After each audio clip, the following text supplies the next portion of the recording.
Our Eastern Europe correspondent.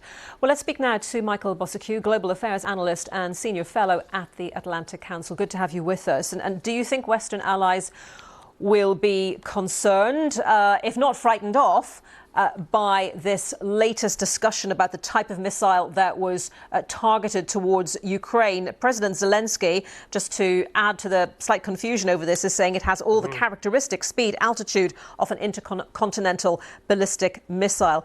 A new Russian rocket, he calls it.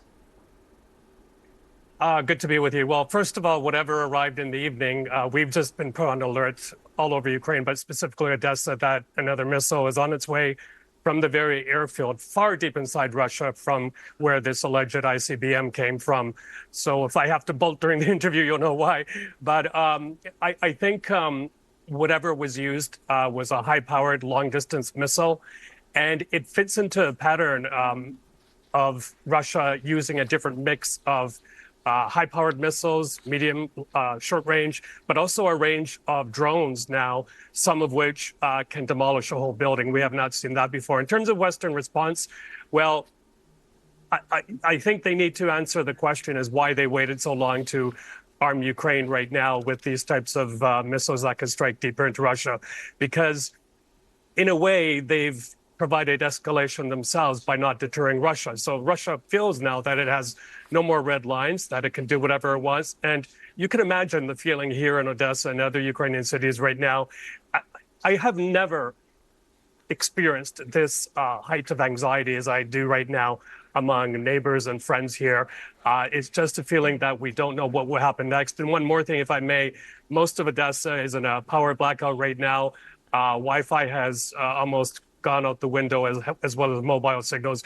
Very difficult, strikes very hard in such a highly digitized economy. Michael, I'm very conscious of the situation you're in. Are you okay for me to ask you another question, or do you need to go? Yes, please go ahead.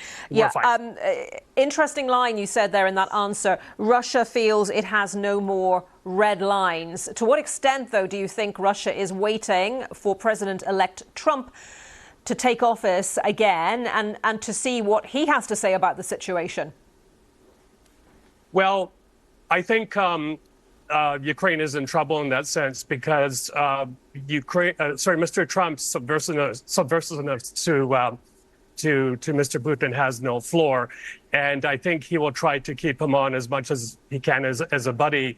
But I think in between now and then, we're going to see a lot of developments, not only in Washington from the lame duck Biden administration, but also from countries like the UK. I mean, Prime Minister Starmer today made it really clear that the UK has to play a far bigger role, not only Ukraine, but elsewhere, and that the United Kingdom will give Ukraine whatever it needs for as long as it needs. And I noticed there was also multi-party support for that. So what kind of that would be very encouraging. What kind of developments do you mean, Michael?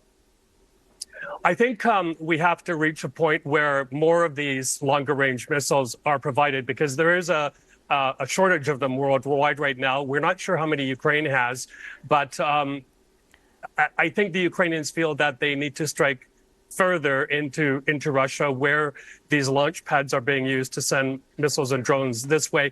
And also possibly even that Kerch Strait Bridge. It's a very, very critical conduit between Russia and Crimea to send Russian military equipment to Crimea to be fired here. Whatever happens next, Michael, and we heard the UK Defence Secretary talk about this earlier today. He was saying that the front line at the moment is more difficult than it has been since the start of the war. And he was talking about the offensives by Russia in that sense, pushing forward. There's going to be a desire, an effort on both sides, Russia and Ukraine, to gain the upper hand as much as they can in the context of a new president, because, you know, if one is in a stronger position, one is in a weaker position, when President Trump takes office in the White House again, then that could, you know, mean different things, couldn't it? Absolutely. I think, Anita, what we may see happen between now and then as well, Inauguration Day, is other powers who have been involved on and off in the war, such as Saudi Arabia, Qatar, Turkey, to intervene and try and bring, first of all, to cool heads down, but also try and bring some kind of negotiations in order. Because Let's not forget. I mean, just moments ago, I walked by the port of Odesa and there was almost zero activity. A lot of ship owners don't feel safe coming here anymore, and that affects the world. It will eventually affect households around the world. And meanwhile, the Russians are, as we speak, because I checked, are sending oil from one of their ports towards the EU. So there's a whole mix of things. But I think at the end of the day, Western leaders, in order that they feel they have the support of their voters, their electorate, have to explain succinctly what is going on and how this may impact people worldwide, including a lot of countries on the brink of starvation if these key ports like Odessa are cut off by the Russians.